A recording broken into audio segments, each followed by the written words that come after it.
Why do some coyote hunters consistently run successful stands on the same property where other hunters call for a full season without closing the deal once? The coyote that doesn't come in didn't fail to respond to your call. It responded. It moved toward the sound, assessed the situation at some point along the approach, found one thing that didn't add up, and left. Most unsuccessful stands end not because the area held no coyotes, but because a coyote somewhere in that stand made a decision that the setup made easy. That is the thing worth understanding before any of these 25 tricks make sense.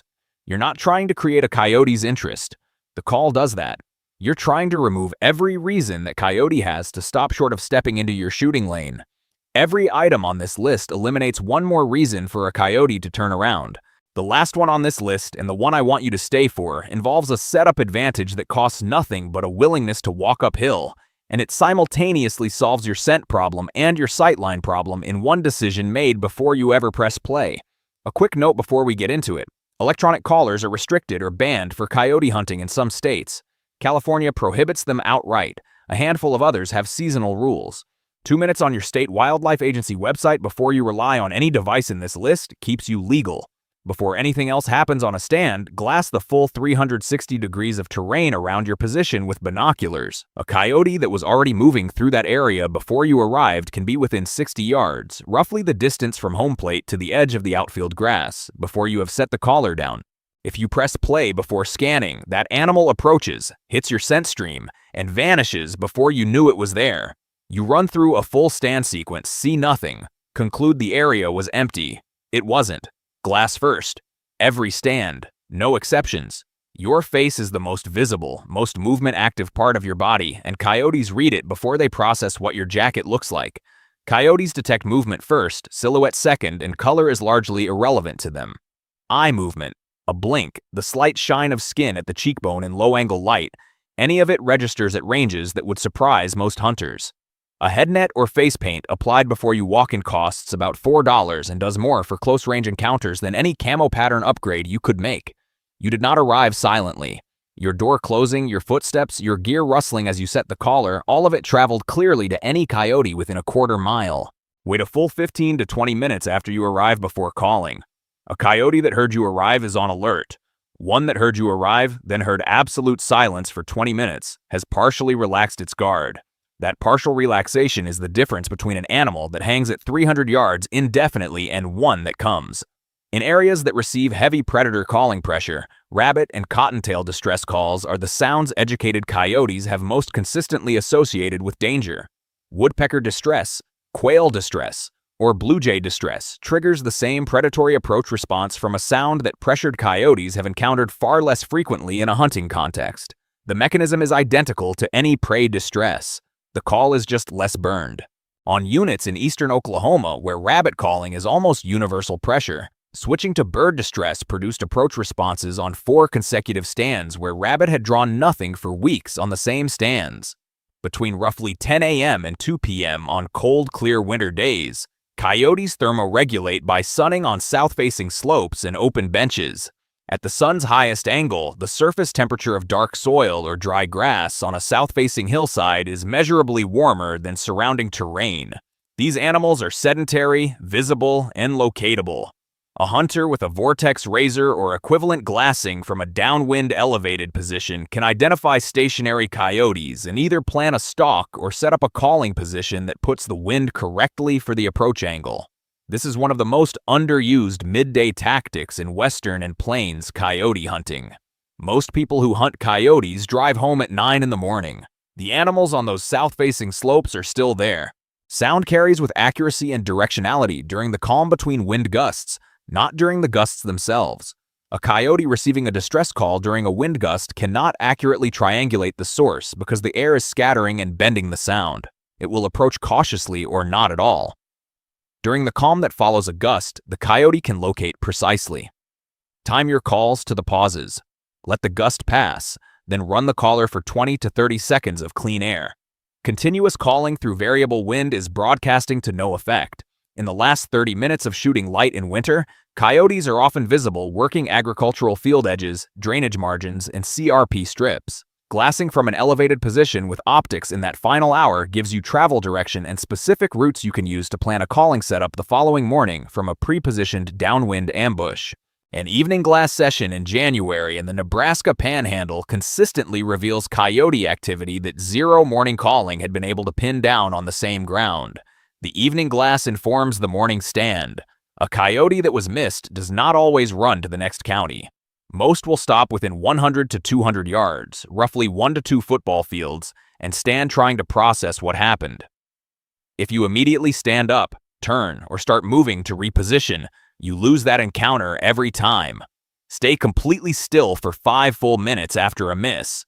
Use binoculars without moving your body. That coyote will be standing in cover more often than you expect, and the second shot opportunity is available from the original position if you haven't moved. Here's a technique that comes directly from the trapping world and transfers exactly to calling.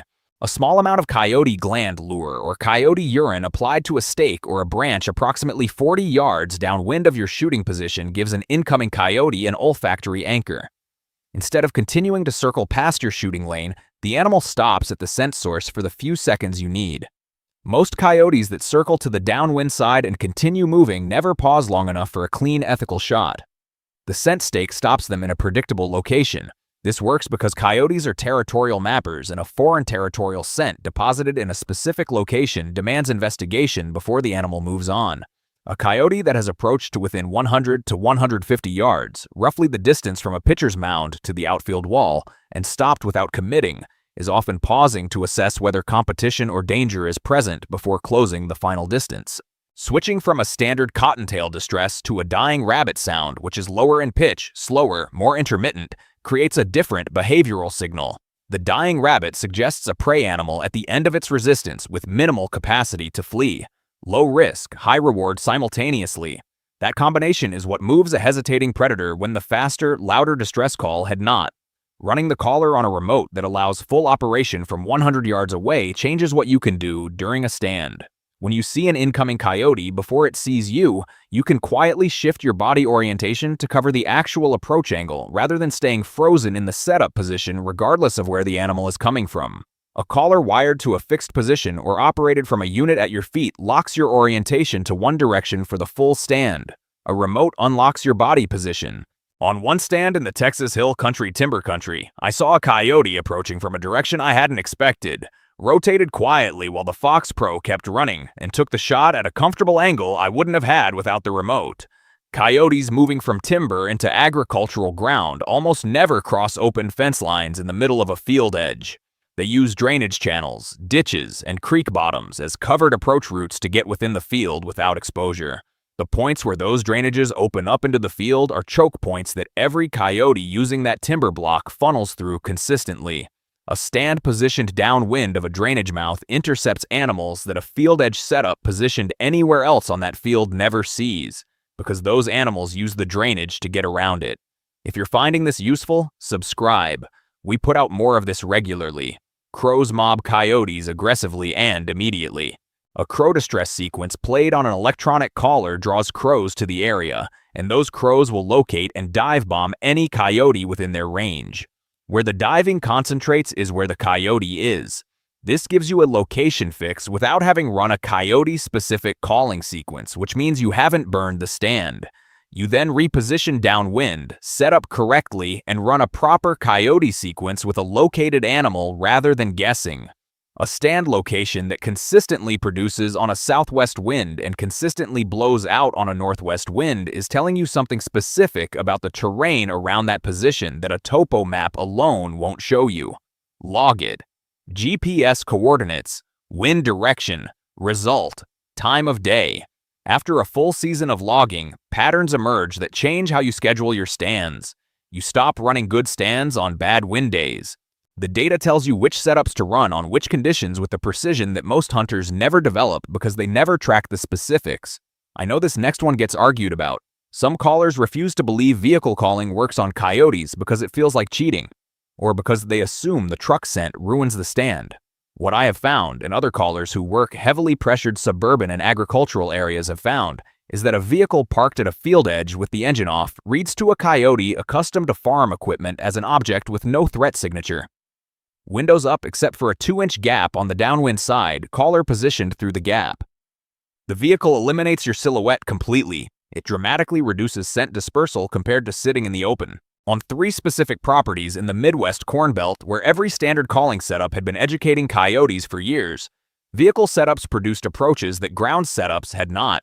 A single locator howl reads as one coyote establishing presence. A pair sequence, one rising territorial howl, followed 5 seconds later by a group yip howl, reads as an established pair in the area. Resident territorial pairs respond to the paired sequence faster and more aggressively than to a lone howl because the paired sequence signals an intruding pair, not a lone transient. Run the 2 sounds from slightly different positions, or move the caller a few feet between vocalizations to create the impression that 2 animals are communicating from different locations. Before you sit down on any stand, walk to where you expect coyotes to approach from and take a wind reading from that position looking back toward where you plan to sit. The wind at your seated position and the wind at the approach corridor 100 yards away often run in meaningfully different directions because of terrain effects. A stand that appears to have the wind in your favor from where you sit may have your scent streaming directly into the approach route you expect the animal to use. This check takes 30 seconds. It prevents the invisible blowout that leaves you sitting for 20 minutes wondering why nothing came. You have been there. You ran what felt like a perfect stand, right wind, right position, right sound sequence, and a coyote you never saw wound you from 80 yards out and vanished without showing itself once. You drove home thinking the stand was a blank. A coyote made it to 80 yards, roughly the length of a standard football end zone, and a half, and your scent ended it before you had any idea. A piece of white cloth or rabbit fur on a wire stake placed at the collar gives any approaching coyote a visual anchor to focus on. Commercial electronic decoys run between $80 and $200. A piece of white material from a dollar store hand towel does the same work. The movement triggers the visual confirmation. The realism doesn't matter. Coyotes operate home ranges of 5 to 15 miles, and they have spatial memory for specific locations where they encountered danger or detected human presence. 3 weeks of territory coverage means an educated coyote has had enough elapsed time and enough ground covered that the specific danger memory associated with your stand location has faded relative to the current prey distress signal. This is more conservative than a deer hunter's 2-day rest rule because coyote home ranges are dramatically larger, and the territorial mapping that occurs in those ranges creates more durable location-specific memory than whitetail bedding area association. 3 weeks per stand is conservative. In my experience on pressured public land, it's closer to the right number than 2 weeks. Finding a fresh deer carcass in winter and confirming coyote activity through tracks, hair at the feeding site, and visible bone disturbance changes the math on calling completely. Coyotes feeding on a carcass return to it on schedules that are often predictable within an hour or 2. Setting up downwind of the carcass at a shooting distance of 40 to 60 yards before the likely return window, then running a key eye sequence 15 minutes before expected arrival produces a level of consistency that purely speculative calling in an open area rarely approaches. Agricultural field edges and forest margins after firearms deer season are where to look. The carcass does most of the work before you arrive. After a stand has gone silent for 5 minutes at the end of the session, run 30 seconds of an injured prey sound at low volume before you stand up and break down the setup. A small percentage of stands have coyotes holding at the edge of the sound's range throughout, waiting for the situation to feel safe enough to approach. The final quiet call reaches those animals. It is not a reliable technique, but it costs 30 seconds and occasionally produces the stand's only encounter from an animal that was there the whole time. Standard advice is to put the decoy at or near the caller. The problem is that a coyote focused on the decoy at the caller position is looking in the opposite direction from where the shooter is.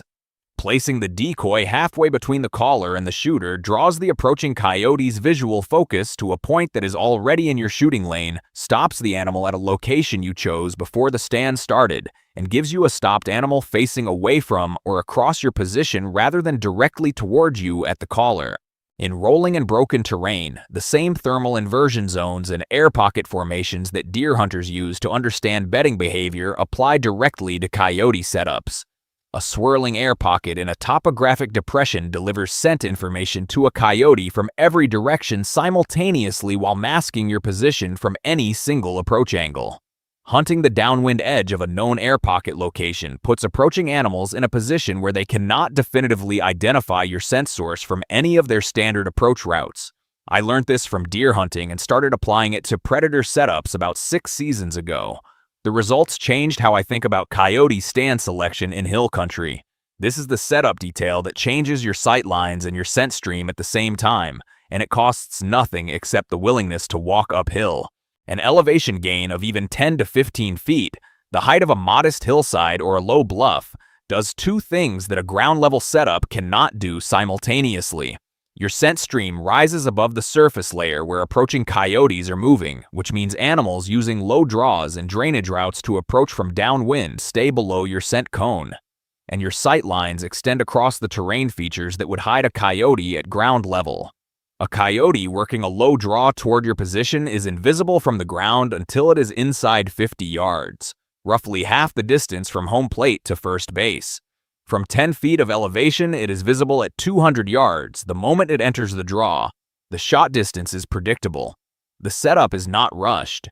You know exactly where the animal is going to be. Take the elevation whenever the ground gives it to you. On most pieces of terrain, it is available somewhere within reasonable walking distance of wherever you plan to sit. The hunters who consistently take coyotes in hilly country are usually the ones who climbed a little further than everyone else before they started calling. The coyotes that survived last season on the ground you hunt are not the same animals you could call in when you started. They learned something from every stand that ended without a shot. The 25 setups in this video are not a guarantee. Nothing in coyote hunting is a guarantee. They are 25 fewer reasons for a coyote to turn around before stepping into your lane. Stack enough of them together on one stand, and the odds shift in your direction.